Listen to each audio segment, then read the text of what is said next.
Good morning class 8। आज हम व्याकरण के संबंध में चर्चा करेंगे हिंदी वन में। व्याकरण में आज हम पढ़ेंगे अपठित गद्यांश। तो अपठित गद्यांश, चलिए अपनी बुक की ओर देखिए। अपठित, देखिए अपठित गद्यांश का अर्थ है ऐसा गद्यांश जिसे कभी पहले न पढ़ा गया हो। मतलब जो अपठित है, जिसको आपने पहले कभी देखा ना हो, कभी पढ़ा ना हो। परीक्षा में अपठित गद्यांश पूछा जाएगा। कोई ऐसा अनुच्छेद या गद्यांश आपको दे दिया जाएगा जो अपनी जिसे आपने पढ़ा ना हो। इस गद्यांश के आधार पर आपको पूछे गए प्रश्नों के उत्तर लिखने होंगे। जैसे इसमें ध्यान देने योग्य बात यह है कि गद्यांश पर आधारित प्रश्नों के उत्तर गद्यांश में ही छिपे होते हैं। तो गद्यांश पे जो उत्तर होते हैं वो गद्यांश में ही छिपे होते हैं। अतः गद्यांश को 2-3 बार ध्यान से पढ़ना चाहिए। आप गद्यांश को, जो भी आपको अपठित गद्यांश दिया हुआ है, उसको 2 या 3 से बार पढ़िए, उसे समझिए और गद्यांश का शीर्षक उसके मूल भाव को ध्यान में रखकर निर्धारित करना चाहिए। जैसा कि मैं आपको पहले पढ़ा चुका हूँ, गद्यांश का शीर्षक समूचे गद्यांश को अपने आप में समेटा होता है। शीर्षक समूचे गद्यांश का प्रतिनिधित्व करता है, इसलिए शीर्षक समूचे ज्ञात गद्यांश का ही होना चाहिए। गद्यांश संबंधित प्रश्न का उत्तर देते समय प्रश्न उत्तर में तालमेल बिठा लेना चाहिए। और एक बार और ध्यान रखना चाहिए कि गद्यांश में जो दिया है, जो तथ्य दिए हैं, प्रश्न का उत्तर देते समय उन्हीं तथ्यों को बताना चाहिए। अपने मन से आप आंसर नहीं देना चाहिए। गद्यांश में यदि लिखा हुआ है कि सूरज पश्चिम से उगता है और प्रश्न आ गया कि सूरज कहाँ से उगता है, तो सूरज पश्चिम से उगता है गद्यांश में है, उसी अनुसार आपको आंसर देना है, अपने मन से नहीं देना है। तो एक गद्यांश पढ़ लेते हैं, हम एक गद्यांश देख लेते हैं, ठीक है। देखिए, चलना मनुष्य का स्वभाव है। पानी भी चलता है, हवा भी चलती है, समय भी चलता है और मनुष्य भी चलता है। प्राचीन समय में एक स्थान से दूसरे स्थान पर पहुंचने के लिए मनुष्य मीलों पैदल यात्रा करता था। कई बार यात्रा इतनी लंबी हो जाती थी कि वर्षों लग जाते थे। मार्ग में यात्री बीमार होकर मर भी जाते थे और फिर पालकियों का प्रयोग किए जाने लगा। इन्हें 4 लोग उठाते थे, मगर रास्ते में चलते चलते थके लोगों की जगह लेने के लिए 8 या 12 लोग साथ में चलते थे। पालकियों का प्रयोग स्त्रियों के लिए किया जाता था। पहिए के आविष्कार ने मनुष्य के जीवन की धारा बदल दी। इसके आविष्कार से सर्वप्रथम बैलगाड़ी द्वारा यात्रा सुगम व सस्ती होने लगी। धीरे धीरे इसी पहिए से मशीन से चलने वाली गाड़ियां सड़कों पर दौड़ने लगी। तो देखिए, गद्यांश का पहला प्रश्न है, गद्यांश का उचित शीर्षक क्या है? तो गद्यांश का उचित शीर्षक है पहिए की यात्रा। गद्यांश के अनुसार चलना किस किस का स्वभाव है? तो देखिए, गद्यांश के अनुसार चलना मनुष्य का, हवा का। आप देखिए, गद्यांश के अनुसार चलना किस किस का स्वभाव है? हवा का, पानी का, मनुष्य का और समय का। प्राचीन समय में मनुष्य अपनी यात्रा कैसे पूरी करता था? तो प्राचीन समय में मीलों पैदल चल करके यात्रा पूरी करता था। गद्यांश के अनुसार पहिए के आविष्कार से क्या लाभ हुआ? तो गद्यांश के इससे यात्रा सुगम हो गई और गाड़ियों का आविष्कार हुआ। चलना व सुगम शब्द के विलोम क्या है? तो चलना का विलोम है रुकना और सुगम का विलोम है दुर्गम। इसी प्रकार आप अपठित गद्यांश को पढ़ेंगे। इसके बाद आपका है पत्र लेखन। तो पत्र लेखन मैं करा चुका हूँ। अब देखिए, पत्र लेखन पत्र लेखन आपका औपचारिक और अनौपचारिक दोनों कराया जा चुका है, ठीक है। 275 से 282 देखिए, पेज नंबर 275 से 282। चलिए हम पेज नंबर 275 और 282 निकाल लेते हैं, ठीक है।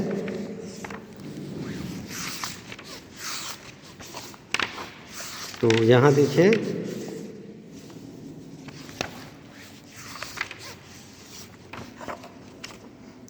अब देखिए, पत्र आप पढ़ चुके हैं, मैं फिर एक बार रिवीजन करा देता हूँ। तो पत्र दो प्रकार के होते हैं, औपचारिक और अनौपचारिक। Page number 275। पत्र दो प्रकार के होते हैं, औपचारिक एवं अनौपचारिक। औपचारिक पत्र या कार्यालयी पत्र उन्हीं को लिखे जाते हैं जिनके साथ हमारा व्यक्तिगत संबंध नहीं होता। अगर होता भी है तो इस पत्र को लिखते समय उनका कोई महत्व नहीं होता। ऐसे पत्रों के अंतर्गत निम्नलिखित पत्र आते हैं। नंबर 1, आवेदन पत्र, प्रधानाचार्य अथवा आवेदन के लिए लिखे जाने वाले पत्र। नंबर 2, व्यावसायिक पत्र, कंपनियों व व्यवसायियों को लिखे जाने वाले पत्र। नंबर 3, कार्यालयी पत्र, सरकारी व अन्य कार्यालयों को लिखे जाने वाले पत्र। तो कक्षा में पत्र लिखते समय हमेशा अपने एड्रेस के, अपने पता के स्थान पे परीक्षा भवन लिखना चाहिए। तो देखिए, औपचारिक या व्यक्तिगत पत्र, ये पत्र ऐसे व्यक्तियों को लिखे जाते हैं जिनसे हमारा व्यक्तिगत संबंध या परिचय होता है। अनौपचारिक पत्र जैसे परिवार के लोग, सगे संबंधी, मित्र आदि। Page number 276। देखिए, व्यक्तिगत पत्र में पिता पुत्र को लिखेंगे, पिता पुत्र, पुत्र माता, बड़ा भाई छोटे भाई को, छोटा भाई बड़ा भाई को, मित्र मित्र को लिखेगा, शिष्य गुरु को, गुरु शिष्य को, अपरिचित व्यक्ति को। तो व्यावसायिक पत्र में पुस्तक विक्रेता को, बैंक मैनेजर को। कार्यालयी पत्र में रेलवे अधीक्षक को, महानिदेशक को, आकाशवाणी को, केंद्रीय मंत्री, भारत सरकार को या संपादक को। आवेदन पत्र में प्रधानाचार्य को। तो इस प्रकार आप लिखेंगे। व्यक्तिगत पत्र में अभिवादन शब्द होगा प्रिय आयुष्मान राहुल, पूजनीय माता जी, आदरणीय भाई साहब, प्रिय राधा, प्रिय रमेश। समापन सूचक शब्द होगा तुम्हारा पिता, शुभाकांक्षी, आपका स्नेही, पुत्र, आपका अनुज, तुम्हारी सखी या तुम्हारा मित्र आदि। शिष्य गुरु को जब लिखेंगे तो गुरु जी, पूजनीय, परम पूज्य गुरु जी। गुरु शिष्य को लिखेंगे तो चिरंजीव, राजीव। अपरिचित व्यक्ति को लिखेंगे तो प्रिय महोदय, ये संबोधन देंगे। आपका आज्ञाकारी, शिष्या, शुभारा, तुम्हारा, शुभाकांक्षी या भवदीय। व्यावसायिक पत्र लिखेंगे तो पुस्तक विक्रेता को, बैंक मैनेजर को। तो प्रिय महोदय, श्रीमान, महोदय, श्रीमान, प्रबंधक, भवदीय आपका, भवदीय आपका। इसी प्रकार कार्यालयी पत्र लिखेंगे तो रेलवे अधीक्षक को लिखेंगे तो मान्यवर, आदरणीय, महानिदेशक को श्रीमान, परम मान्यवर, आकाशवाणी को, केंद्रीय मंत्री को पूजनीय, पूजनीय नहीं लिखेंगे, माफ़ कीजिए, माननीय, मान्यवर, आदरणीय। संपादक को लिखेंगे तो संपादक, और प्रधानाचार्य को लिखेंगे तो आदरणीय प्रधानाचार्य महोदय, मान्यवर महोदय। आपका आज्ञाकारी, शिष्य या शिष्या। रेलवे अधीक्षक को लिखेंगे तो प्रार्थी, विनीत, भवदीय। पत्र के अंग कितने होते हैं मैं आपको पढ़ा चुका हूँ। फर्स्ट टर्म में, सेकेंड टर्म में आपने ये पढ़ा है। तो पत्र के अंग कौन से होते हैं? पत्र के निम्नलिखित 8 अंग होते हैं। पत्र प्रेषक का पत्र, स्थान व दिनांक। नंबर 2, पत्र प्रापक यानी जो पत्र को प्राप्त करता है उसका पदनाम व पता। नंबर 3, विषय के संक्षिप्त वाक्य में लिखना। नंबर 4, संबोधन, अभिवादन या आशीर्वाद। नंबर 5, पत्र की विषय वस्तु। नंबर 6, समाप्ति। नंबर 7, समापन सूचक शब्द। नंबर 8, अध्यापक। तो इस हस्ताक्षर। तो इस तरह आप ये पढ़ लेंगे, ठीक है। अब इसके बाद आता है औपचारिक पत्र।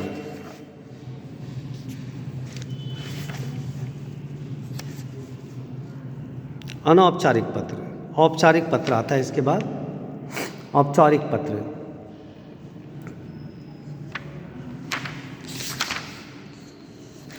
औपचारिक पत्र को देखिए।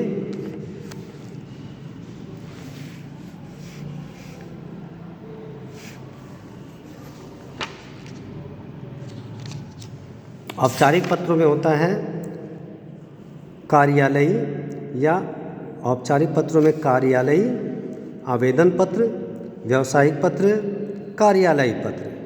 तो औपचारिक पत्रों में हम उसे दिखते हैं जिनके साथ हमारा कोई व्यक्तिगत संबंध नहीं होता। ठीक है, इस प्रकार आपने देखा औपचारिक और अनौपचारिक पत्र। ठीक है,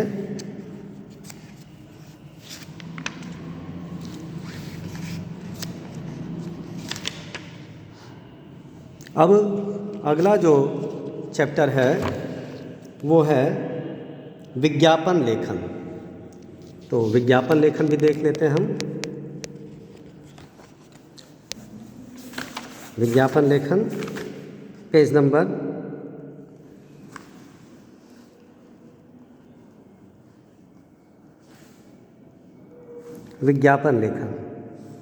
245, 246।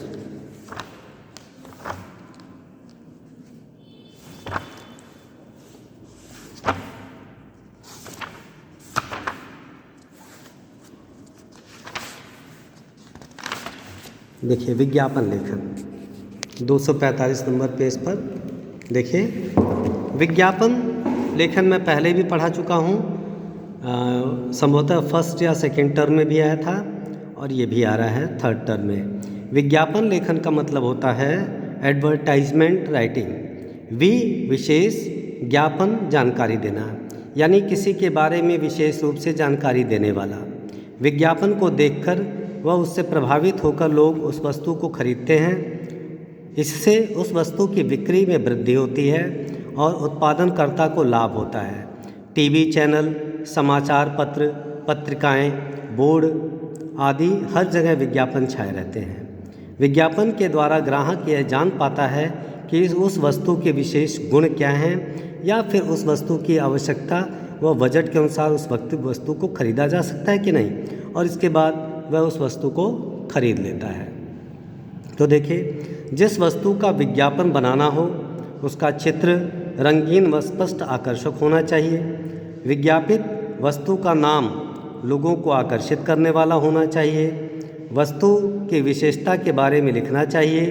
प्रस्तुतिकरण में नवीनता होनी चाहिए ताकि ग्राहक उसी तरह की दूसरी वस्तु चीज़ों को छोड़कर विज्ञापन की चीज़ की तरफ आए। तुकबंदी वाली पंक्तियों का प्रयोग से आकर्षण बढ़ता है। जैसे देखिए उदाहरण, सपना वॉशिंग पाउडर, मैल का दुश्मन कपड़ों का साथी। तो यहाँ पे देखिए राइम्स भी है, मैल का दुश्मन कपड़ों का साथी राइम्स भी है और वर्ड भी है, सपना वॉशिंग पाउडर। उसके बाद इसको सजाया भी गया है, चित्र भी है। तो विज्ञापन हमेशा ऐसा होना चाहिए जिससे किसी को उसमें इंटरेस्ट जगे, वह उसे लेने के लिए लालायित हो। एक अच्छा विज्ञापन खराब से खराब वस्तु को भी बेच सकता है। इसीलिए आज के समय में विज्ञापनों का बड़ा महत्व है। आप भी अपने दैनिक जीवन में देखते होंगे कि विज्ञापन आपके सुबह उठने से शाम को सोने तक विज्ञापन ही विज्ञापन छाया हुआ है। और इस पर ही हमने एक पाठ भी पढ़ाया था हिंदी सेकंड में, विज्ञापन ही विज्ञापन। उसे भी आप उस पूरे पाठ को इसमें आप कंसीडर कर सकते हैं। विज्ञापन की वजह से हमें किसी विशेष उत्पाद के बारे में पता चलता है, किसी विशेष वस्तु के बारे में पता चलता है और व्यक्ति उसे खरीदने का मन बना लेता है। आप अपनी नोटबुक में, अपनी कॉपी में देखिए, अपनी नोटबुक में, अपनी कॉपी में इसमें से कोई 2 विज्ञापन बनाएंगे। इसमें से 2 विज्ञापन बच्चों को पाक्षिक पत्रिका के लिए विज्ञापन तैयार कीजिए। स्कूल के बस्ते के लिए विज्ञापन तैयार कीजिए। आपके विद्यालय में दाखिले के लिए विज्ञापन तैयार कीजिए। आइसक्रीम के लिए विज्ञापन तैयार कीजिए। वाटर पार्क के लिए विज्ञापन तैयार कीजिए।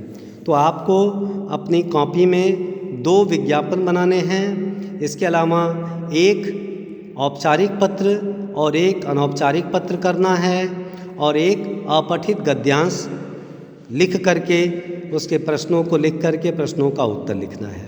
शेष अगली वीडियो में कराएंगे। तब तक के लिए स्वस्थ रहिए और पढ़िए, परीक्षा की तैयारी कीजिए। धन्यवाद।